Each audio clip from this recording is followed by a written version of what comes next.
Say goodbye to boring home decor with chic new looks. Welcome to the Chic Show. Today I'm transforming my own home decor. This is Third Thursday Thrift Flips, and I'll tell you a little bit more about that in a few minutes.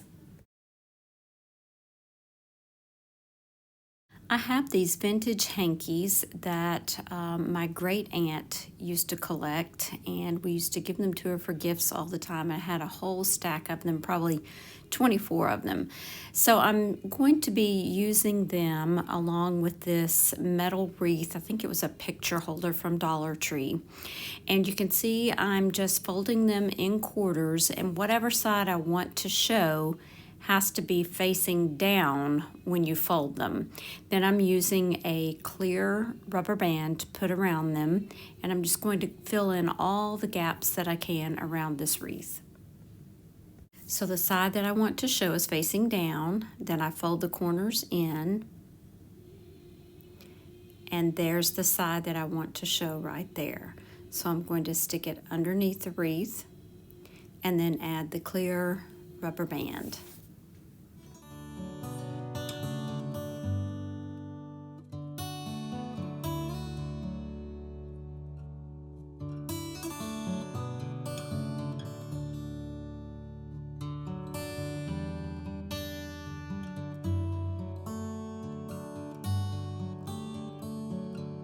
Let's watch it one more time.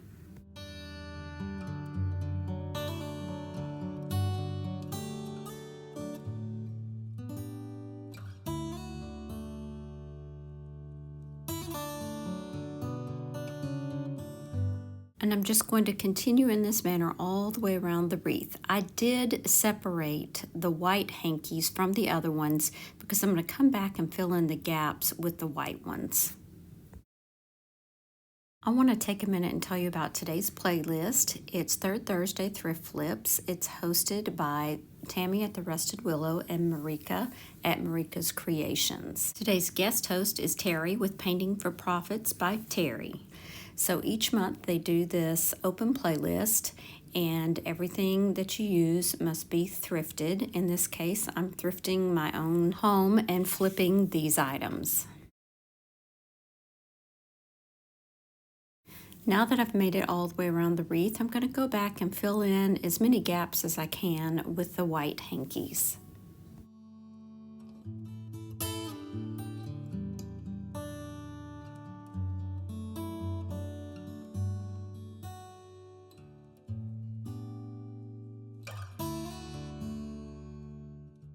And here is the finished wreath. You could certainly add something to the center if you wanted to, or add a sign. You can make it to where you could switch it out each month or with each season, but I love it just the way it is. Let me know what you think down in the comments below.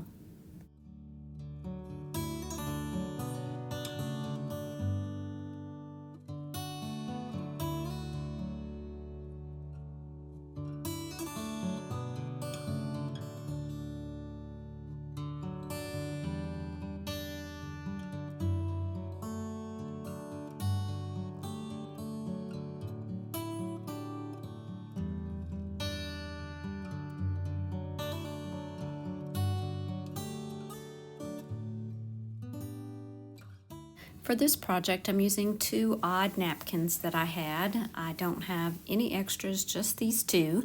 So I'm going to be using some of IOD's stamps on these napkins, and I'm going to make a fall pillow. These stamps are from the spring release of IOD, and it's called Mercantile.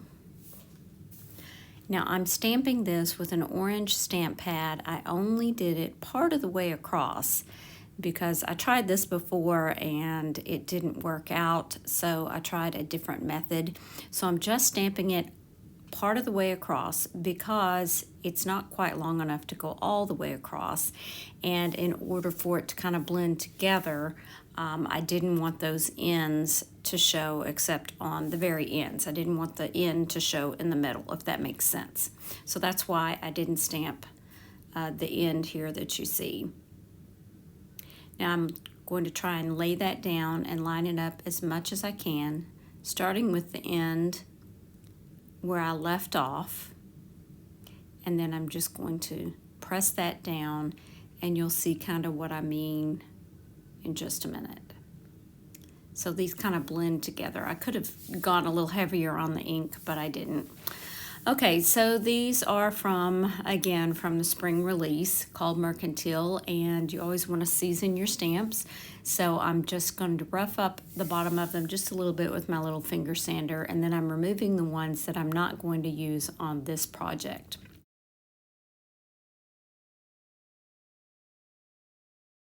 Now I'm just straightening up that crown at the top, and I'm going to remove the word grains because we're going to put a different word there. So now I'm going to ink up this stamp with some black ink and stamp it on top of that napkin.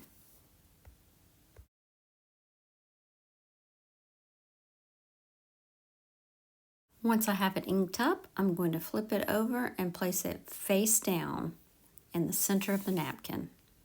I'm going to hold it in place with one hand and press pretty firmly all the way around so that I can make sure I get all of the edges of all of the stamps. Then I will pick the stamp straight up. And look how lovely that is. Now to replace the word grains, I used some of IOD's letterpress stamps, and I added the word gourds. And again, I'm just going to ink up the stamps and then place it down.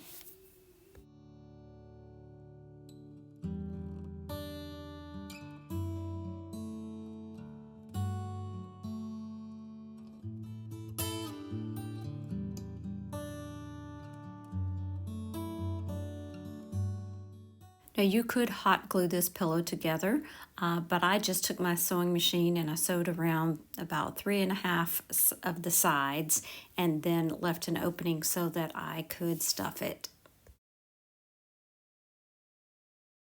When I'm stuffing the pillow, I do try to make sure that I get up in those corners really well so that my pillow will be nice and fluffy.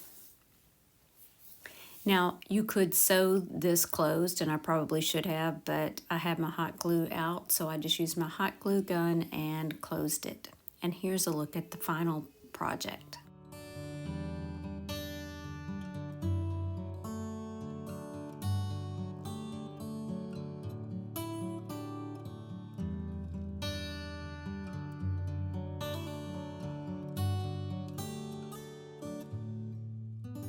This is a terracotta wine chiller that I've had for years, and I'm going to give it an upgrade today. The word grapes is engraved at the top, so I'm going to fill that in with some of this DAP plastic wood filler.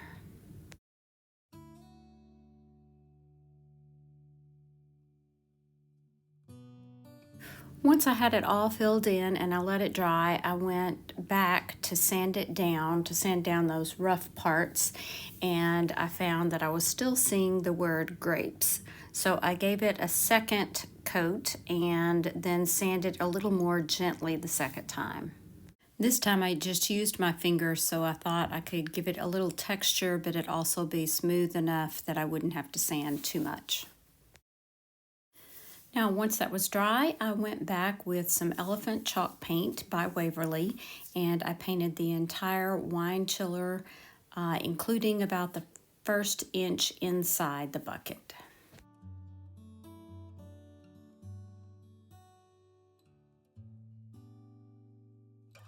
Next, I'll use these two colors of paint to dab onto the piece to give it a concrete look. I'm just using a household sponge that I cut up into pieces. It really would be better if you had a more organic shaped sponge to do this with. I started with Waverly chalk paint in silver lining, and now I'm using Waverly chalk paint in elephant to kind of darken up the lightness of the silver lining. I just kept alternating those colors back and forth until I got the look that I liked.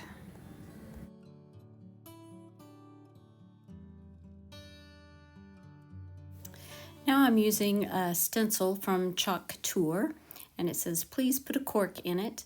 And I'm going to be using just some white chalk paint because I didn't have any chalk paste. And you can see here I'm having trouble getting this to actually stick. I'm not sure why. So I do have a bit of smudging and some bleeding that I did have to go back and fix.